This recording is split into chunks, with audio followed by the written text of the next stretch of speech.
Hey guys, welcome back to the Readers. I hope you are having an amazing day. Let's get right into the stories. The first one is an entitled People story. How do you handle it when the people who raised you treat you like a return on investment? Mine did, and when I wouldn't hand them my house, they started acting like they owned it anyway. So I set a trap that was 100% legal, and they walked right into it. I never thought I'd have to evict my own parents. But after what they tried to pull, I didn't have a choice. Let me back up. I'm 28 now, and I've been on my own since I was 18. My parents weren't abusive in the traditional sense. They fed me, clothed me, kept a roof over my head. But there was always this transactional quality to everything. Every birthday gift came with a reminder of how much it cost. Every family vacation was itemized down to the penny. When I got my driver's license, my dad made me sign an actual contract promising to pay him back for the insurance. The day I turned 18, my dad sat me down and told me I had two choices: pay rent to keep living at home or move out. The rent he quoted was only slightly less than what I'd pay for my own apartment. When I asked if we could talk about it, he said there was nothing to discuss. He'd done his job raising me, and now it was time for me to be an adult.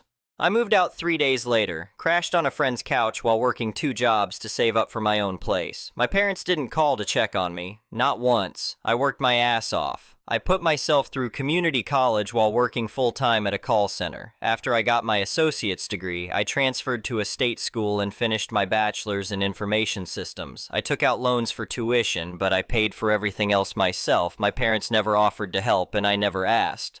After college, I landed a decent job in tech support. Nothing fancy at first, but I got promoted twice over the next few years and my salary increased significantly. I was careful with money, lived with roommates to keep rent low, didn't buy things I couldn't afford, and saved every spare dollar. 5 years later, I had a down payment ready and bought my first house. It was a small 3-bedroom ranch in a neighborhood that was just starting to turn around.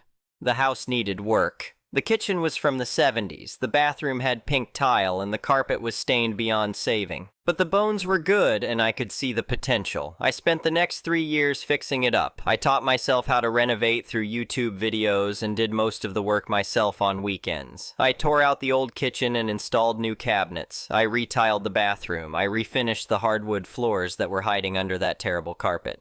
I repainted everything, updated the fixtures, and landscaped the yard. The neighborhood changed too. A new shopping center went in down the street. Young families started moving in. Property values climbed. By the time I was done, my house was worth 3 times what I'd paid for it. I was proud of what I'd accomplished. I'd done it all myself, without anyone's help. I owned my own home before I was 30, and it was beautiful. That's when my parents suddenly remembered I existed. They called me out of the blue one Sunday morning. My mom was on the phone, which was unusual. She asked how I was doing, asked about work, asked about the house. Just small talk, but it felt weird. We hadn't spoken in almost a year, and the last time we'd talked, the conversation had lasted maybe 5 minutes. Then she said they wanted to take me to lunch, to catch up. I should have known something was off, but part of me, the stupid, hopeful part, thought maybe they'd finally come around.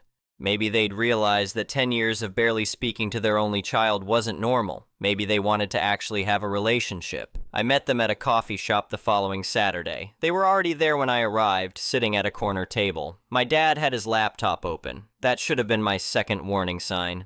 We made awkward small talk for a few minutes. My mom asked about work. I told her about a promotion I'd got, and she said that was nice. My dad didn't look up from his laptop. Then my mom cleared her throat and said they wanted to talk to me about something important. My dad finally closed his laptop and looked at me. He said they'd been thinking about their retirement. They were both in their late 50s now, and they hadn't saved as much as they should have. His 401k had taken a hit during the last market downturn, and my mom's pension from her teaching job wasn't going to be enough to live on comfortably. I wasn't sure why they were telling me this. I made a sympathetic noise and said I was sorry to hear they were struggling. That's when my dad said they'd actually been thinking about it a lot and they had a solution that would help everyone. He said that since I was young and could always buy another house later, and since they were the ones who raised me and sacrificed so much for me, the fair thing would be for me to sign the house over to them. They could sell their current house, move into mine, and use the equity from both properties to fund their retirement. I'd get to live with them rent-free for a while, which would help me save money for my next house. I actually laughed. I thought he was joking. He wasn't joking. My mom jumped in and said it made sense when you really thought about it. They'd spent hundreds of thousands of dollars raising me. She'd actually done the math. Food, clothes, school supplies, sports fees, medical bills, everything. They'd never asked me to pay them back, but this would be a way for me to help them out after everything they'd done for me. I said no. Obviously. My dad's expression hardened. He said that raising me for 18 years was contribution enough. That feeding me, clothing me, and putting a roof over my head cost them hundreds of thousands of dollars that they'd never see again. He actually used the phrase return on investment when talking about parenting me. I told them that raising your child isn't an investment that requires repayment. It's what you sign up for when you become a parent. I said I appreciated that they'd taken care of me when I was a kid, but I'd been supporting myself for 10 years now. The house was mine. I'd bought it with my own money, and I'd put years of work into fixing it up. My dad said I was being selfish.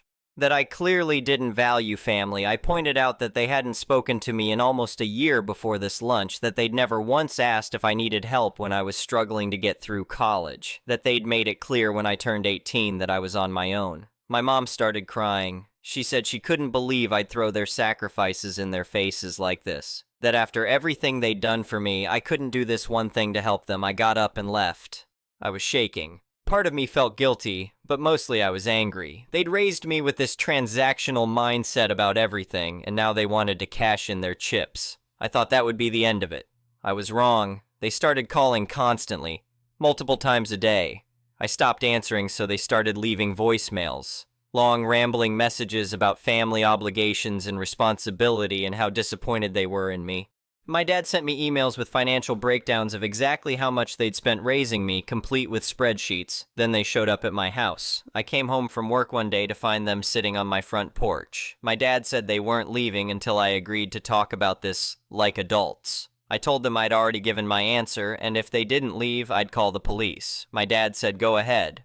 He said the police would probably agree with them that I owed my parents some basic respect and consideration. I went inside and called the police from my kitchen while they sat on my porch.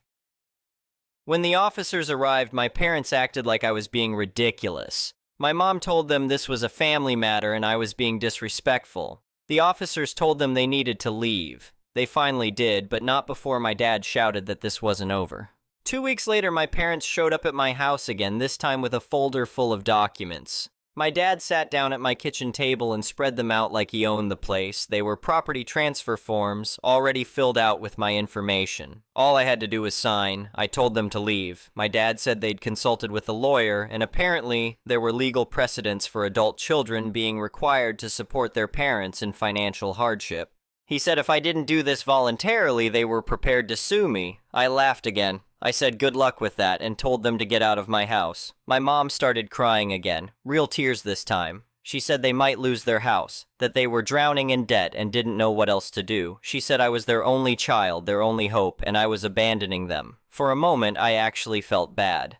Then my dad said that if I just signed the papers, we could all move past this unpleasantness and be a family again. That's when I realized this wasn't about desperation. This was about entitlement. They genuinely believed they deserved my house. I told them one last time to leave. When they wouldn't, I called the police again. This time, the officers were less patient. They'd been to my house 2 weeks ago for the same issue. They told my parents that if they had to come back a third time, there would be consequences. A week after that, I came home to find my front door unlocked. I always lock my door. Always. I grabbed my phone, ready to call cops, and slowly pushed the door open. My parents were inside. My mom was measuring my living room windows. My dad was taking pictures of the walls with his phone. I asked what the hell they were doing. My dad said they were getting measurements and pictures for when they moved in. He said they'd decided to just go ahead and start planning the transition since I was being so difficult about the paperwork. They'd work out the legal details later. That's when I noticed my mom was holding a key, my spare house key, the one I kept hidden in a fake rock by the front door. I'd forgotten about that key. They must have found it during one of their previous visits. I told them to give me the key and leave. My dad said they weren't going anywhere. That's when I noticed my mom had hidden the key. She'd probably put it in her purse or pocket. I demanded it back multiple times, but they refused. I called cops. This time, when the officers arrived, things were different. My parents had violated the previous warning, and I had documentation of the first 2 incidents. I pressed charges for trespassing, and since my mom still refused to return the key, the officers had enough to arrest them both. The whole situation took over 2 hours of paperwork and statements. My mom cried the entire time. My dad kept insisting this was a misunderstanding, that parents can't trespass in their child's house. The officers explained that yes, they absolutely could. They were released the next day, but the damage was done. I called a locksmith and had all my locks changed. I installed a Ring doorbell and security cameras. I felt sick about the whole thing. These were my parents, and I'd had them arrested, but what choice did they give me? I thought the arrest would finally make them back off. It didn't. They sued me. I actually filed a lawsuit claiming that I owed them compensation for raising me and that they had a right to live in the house they'd indirectly paid for through child-rearing expenses. I had to hire a lawyer. It took 3 months for the hearing date to arrive, and I was stressed the entire time even though my lawyer assured me we'd win. When we finally got in front of the judge, she reviewed the filing, asked my parents' lawyer to explain the legal basis for their claim, and when he couldn't cite any relevant precedent, she dismissed it. The whole hearing was maybe 20 minutes, but those 3 months of waiting were brutal. But my parents still weren't done. They started a social media campaign, posting on Facebook about their ungrateful son who refused to help his struggling parents. They didn't mention the lawsuit or the arrest or the breaking into my house, just painted me as a selfish millennial who'd forgotten where he came from. Some of my extended family believed them. I got messages from aunts and uncles saying I should be ashamed of myself. My cousin called me and said that while my parents were being pushy, I should still help them out because family comes first. I got a restraining order, which they violated twice. The first time they got a warning and a fine. The second time my dad spent a night in jail. Even that didn't fully stop them, though they became more careful about direct contact. They started showing up at my workplace, not inside. They'd stay in the parking lot and try to catch me when I was leaving. Once, my mom stood outside for 3 hours in the rain, crying, while coworkers watched from the windows. My boss had to tell them they'd call security if they didn't leave. I was exhausted, angry, frustrated. Every aspect of my life was being invaded by these people who claimed to be my parents, but treated me like property they'd invested in. That's when I realized something. They wanted to live in my house so badly, fine, I'd let them. I called a lawyer, not the one who'd handled the lawsuit, but one who specialized in property and tenant law. I explained the situation and asked if what I was thinking was legal. She walked me through the specifics, made sure I understood exactly what I was doing, and confirmed it would work. I called my parents and told them I had been thinking about what they said. I told them I was not signing over the house, but I was willing to help them temporarily while they figured out their finances. My dad sounded triumphant. He tried to hide it, but I could hear it in his voice. "Good," he said. "I knew you'd come around." I told him there would be paperwork. He laughed and said, "Of course there is. You always did overcomplicate things." The paperwork was a temporary occupancy agreement my lawyer had drafted. It allowed them to stay in my guest rooms for 30 days, rent-free, while they secured alternate housing. It also stated clearly that they were not owners, had no equity interest, had no right to remain past the deadline, and that any attempt to claim ownership or refuse to leave would result in immediate legal action. My dad barely read it. He saw rent-free and 30 days and assumed he had won. My mom cried and hugged me. My dad shook my hand and said family always comes first. I smiled and let him believe whatever he wanted. They moved in that weekend. I helped with the boxes. I was polite, calm, helpful. They talked openly about what furniture would go where and how they might eventually convince me to put the house in their names. I said nothing. On day 28, I handed them written notice reminding them that their temporary occupancy ended in 48 hours. My dad stared at the paper like it had personally betrayed him. "You can't do this," he said. "We live here now." "Temporarily," I said. "According to the agreement you signed." He said I had tricked them. I told him no. I had given him exactly what he always loved giving me. Paperwork with terms and consequences. He just had not bothered to read it. They tried to argue. They tried guilt. My mom cried. My dad threatened another lawsuit, but this time I had a clean written agreement, a lawyer ready to enforce it, and security cameras documenting everything. They moved out 3 days later. They had done some minor damage. Scuffed walls, a broken cabinet door, stains in one bedroom. I could have pursued it, but I let it go. I just wanted them gone. Within a month, my house was mine again.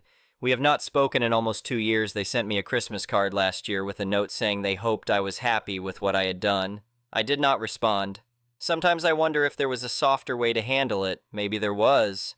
But then I remember my dad's spreadsheet of child-rearing expenses. I remember him calling parenting a return on investment.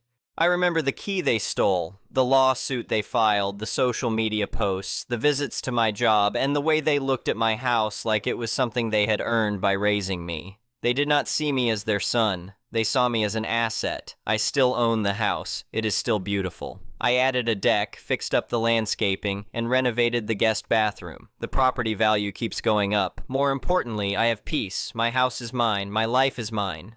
Nobody is trying to guilt me into giving away what I worked for. Nobody is showing up at my job. Nobody is waiting on my porch with transfer papers. Some people think I was heartless. Maybe I was. But my parents built our entire relationship around contracts, debts, obligations, and repayment. They wanted to live in my house so badly. So I gave them a place to live, temporarily, in writing, with terms. That is the thing about being transactional. Eventually, someone is going to read the fine print. The next one is a malicious compliance story. For the last 10 years, I have been working from home as an automation engineer for a relatively small company that produced custom-built industrial gas treatment units, such as industrial chillers, compressor stations, and similar equipment.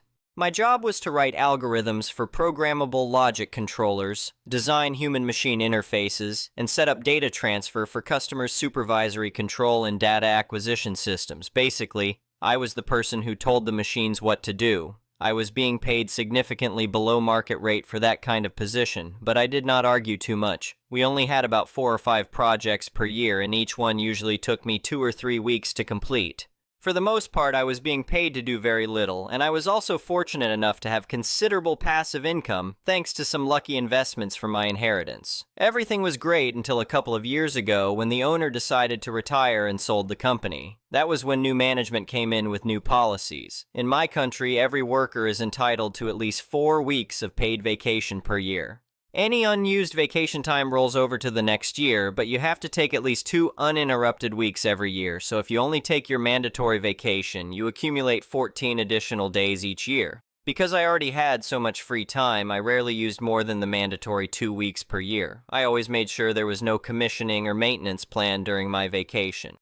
During those events, I would remotely access the maintenance engineer's laptop and make necessary adjustments to the algorithms so everything worked properly in real conditions. One of the first policies new management implemented was schedule-based vacation. That meant I had to decide at the start of the year exactly when I would take my 2 weeks off. I chose the first weeks of April. In early March, I got a call from the manager of the development team. He asked me to go on a quick 3-day work trip to help a maintenance engineer switch a programmable logic controller and upload a new project. Apparently, thanks to the new maintenance team manager, a lot of maintenance engineers had quit. They were short-staffed, and the only one they could send at the moment was bad with computers. I thought there would not be much for me to do because we had an identical station go through the same programmable logic controller switch the month before. In my mind, I would just fly there, wait while the electrical panel was rewired and the new controller was installed, upload the new project, and fly home. So I agreed to go. Unfortunately, the maintenance engineer was not only bad with computers, but also knew almost nothing about electrical work. That meant I had to do everything myself, even though I am not actually qualified to do that part.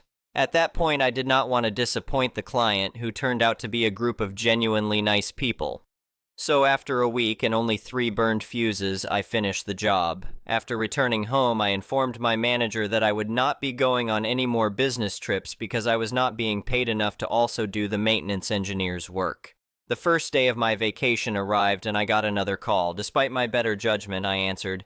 He said, "Hey, we need you to go on another business trip starting next Monday. It should only take a week. It is for this project."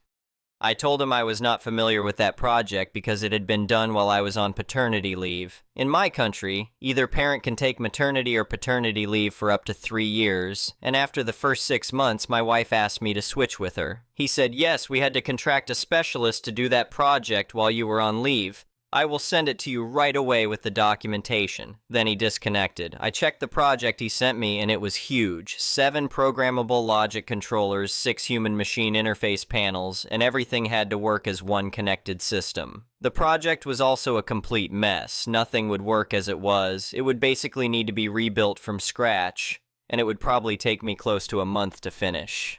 That was assuming I did everything from the comfort of my own home where I am much more productive. So I called him back. I said, I looked at the project and it is a mess. It is not in working condition and there is no way to finish it in a week. I will do what I can, but as I said last time, I am doing it remotely as always. I will not go on another business trip, especially not now. I have too many things planned for the next few weeks and I cannot go. He said, but reception on site is terrible. You will not be able to access it remotely. We have already missed all the deadlines on this project, the client is angry, and we are looking at huge fines. The chief executive officer is breathing down my neck. We needed this fixed yesterday. I told him, then I will email the maintenance engineer the project with changes each evening once he is back at the hotel with decent reception. He can email me a list of things that need fixing. It would not be the first time we have done it that way. He said, okay, I hear you. I will have to speak with the chief executive officer about it. About 15 minutes later, I got another call. He said, the chief executive officer said that if you do not want to go, you should just write a resignation letter. I thought about that for a second. I was the only employee who knew how to do my job, but sure, I said, all right, I will send my resignation letter right away. At first, I considered not resigning, so they would have to terminate me and pay termination compensation. But then I decided to be petty in a different way. In my country, you have to give at least 2 weeks' notice unless both parties agree to a shorter notice period. So I wrote my resignation letter and set my resignation date as April 14th, exactly 2 weeks later. Shortly after that, it was approved. It was done. A bit later, I got another call. He asked, so will you be able to finish this project before you leave? I said, I will not be able to do any work on that project before I leave. He said, what? Why? You still have 2 weeks and we really need it done. I replied, well, you see, I am on vacation right now. The last day of my vacation is April 13th and I resign on April 14th. As for the fallout, I recently got a message from an ex-colleague I am still friendly with. Apparently, the company is in deep trouble now. Deadlines were missed, fines came in, and the company's accounts have been frozen. They have not even been able to pay salaries for the last 2 months. They are probably finished, and if things continue that way, they will likely have to file for bankruptcy. Do not worry, though. People will get paid in the end. In my country, salary debts have the highest priority when a bankrupt business sells its assets. The downside is that I still have not received my compensation for my 120 saved vacation days. The next one is an entitled people story. Cast with fake names for obvious reasons. I am Ryan. My twin brother is Sebastian. My mother is Mum, my father is Dad, my sister is Jane, my best friend is Isaac, my cousin is Kai, my ex-girlfriend is the backstabbing cow, my husband is Daniel, my twin brother Sebastian and I have never been close. In fact, he made my life hell growing up, and my parents did not help because they constantly played favorites. On our birthdays, he would get better gifts. When we went to the cinema, we only saw films he wanted to see. He was given extra money for housework even though we did the same amount of work. He constantly put me down, belittled me, bullied me with his friends at school, broke my things, broke his own things and blamed me, and was generally a nightmare. Growing up, the only people I knew I could rely on were my older sister Jane, my cousin Kai, and my best friend Isaac. They all knew what an awful person my brother was. When I was 17, I had my first girlfriend, someone I loved very much. We did not sleep together because she wanted to wait until her 18th birthday, which I respected. But it turned out she had been having an affair with my brother behind my back for about half the time we were together. The only reason they got caught was because she ended up pregnant. I was crushed. She knew how much I hated my brother. She had seen some of the awful things he had done to me, and she still chose to do that with him. Cheating is bad enough, but cheating with him, of all people, made it so much worse. I punched him in the face, broke his nose, and knocked out one of his teeth. According to my parents, though, I was the one in the wrong. Apparently, we now had to help this girl because she was carrying my brother's child, and we had to support them. Then my brother said he had no intention of being a father and told my girlfriend to get an abortion. After that, she left town. I never saw her again. I do not know whether she had the baby or not. All I know is that she was gone, and my parents were still praising my brother as the golden child while I remained the black sheep and failure, as usual. Another year passed, and my brother and I still despised each other. Eventually, I started dating again. It took a while, but I found someone. This time, it was a boy I liked. I am bisexual, and I met Daniel at college. He caught my eye. He was deaf, and I had studied sign language out of boredom, so we started talking. Things just clicked. We dated, fell in love, and I brought him to my friend Isaac's party to introduce him to everyone. Everything felt great. At that point, Isaac was the only person who knew I was bisexual. But one day, while I was walking into a cinema holding Daniel's hand, I bumped into my evil twin. Sebastian pointed, laughed, and made homophobic comments. I told him to leave me alone, then went to see the movie with my arm around my boyfriend. When I got home after dropping Daniel off, I knew something was waiting for me. I walked through the front door and saw both my parents sitting on the sofa.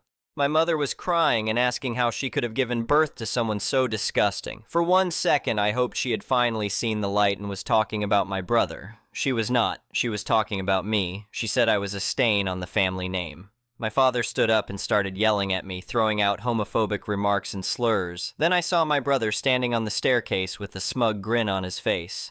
He came down and said he was uncomfortable sharing a room with someone like me. My parents kicked me out right then and there. With the little clothing and money I had, I went to Isaac's house. His family took me in and I stayed there for 6 months. For the first time, I actually experienced real family love and affection. I consider Isaac's mother and stepfather my real parents now. Eventually, Daniel, Isaac, and I got a 2-bedroom flat together, and for a while everything was good.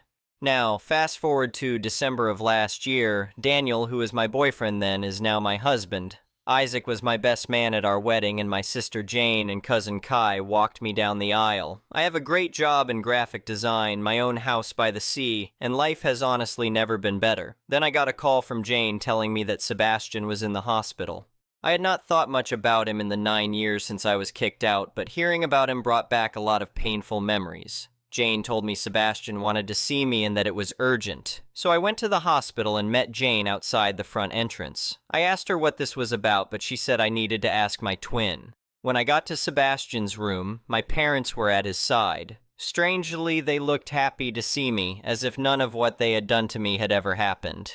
Sebastian also looked pleased to see me. Something was definitely off. Eventually, I asked what was going on and why I was even there. Sebastian told everyone else to leave us alone. He looked weak, which was strange because he had once intimidated me so much. He told me he was dying from kidney failure. Apparently, he had been dealing with it for the past few years, but now he did not have long left. I immediately knew where this was going. He said he always regretted that we never got along.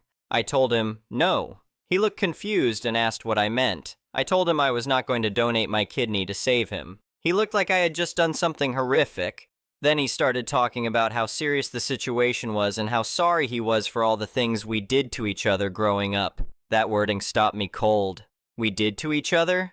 I told him that all I had ever wanted was a brother who cared about me and loved me, not someone who tried to break me every day for 18 years. Then he called our parents back in and told them I was refusing to give him my kidney. They immediately started saying that I owed them for my existence and that I had a duty to look after family. I asked them where that duty was when they kicked me out of the house. I asked where that duty was every time Sebastian gave me a black eye. I asked where their duty was to their grandchild when Sebastian decided he did not want to be a father. I told them that after everything Sebastian had done, from outing me to sleeping with my girlfriend and abandoning his child, this was the universe's way, and mine, of finally giving him back what he had dished out. Then I walked out of the room. That was the last time I ever saw Sebastian. I remember thinking that I was not sure why they would want a kidney from someone they had insulted and rejected anyway. As I walked past Jane, she gave me a look. I looked back at her, and then she gave me another look that said, I understand. When I left the hospital, I felt like a huge weight had been lifted from my shoulders. I went home and never looked back. I was at peace with my decision. Last week, Jane called to tell me that Sebastian had died. She asked if I was okay, and I said I was. In all honesty, I did not really feel anything. She said she understood to a degree because Sebastian had not exactly been kind to her over the years either. My husband and Isaac were there to support me. Honestly, at this point, Isaac may as well be our adopted child since he is living with us until this whole situation with the world settles down. The next day, I started getting calls and texts from family members I had not spoken to in years. They told me I was going to hell for being a bad son, a bad brother, and for being bisexual. They also said my husband and I did not deserve children. For context, my husband and I have been looking into adoption and surrogacy. That made me second-guess my choice for a while. Even in death, Sebastian somehow found a way to make my life harder. I wondered if I was a bad person or if I had made the wrong decision. But deep down, I know that if I had been in his position, they would have left me for dead. So no, I do not regret it. A few extra details that may clear things up. Sebastian's kidney failure came from years of heavy drug and alcohol use. My parents and sister were tested to see if they were matches, and none of them were. I disowned my parents years ago, apart from Jane. When I got married, I took my husband's last name and hyphenated it with Isaac's last name, which made Isaac's parents very happy. Some family members, including Kai's parents and my dad's brother, called to check how I was doing and said they did not judge me for what happened. Others continued with the abuse, and I have now blocked them. If Sebastian had been a good brother throughout my life, I would have donated my kidney without a second thought. I would do the same for Jane, Kai, Isaac, and my husband. But I did not feel that Sebastian deserved that from me. It is unlikely I will ever see my parents again, and I will make sure my future children never meet them. My revenge will be becoming a better parent than they ever were. Anyway, thank you for watching.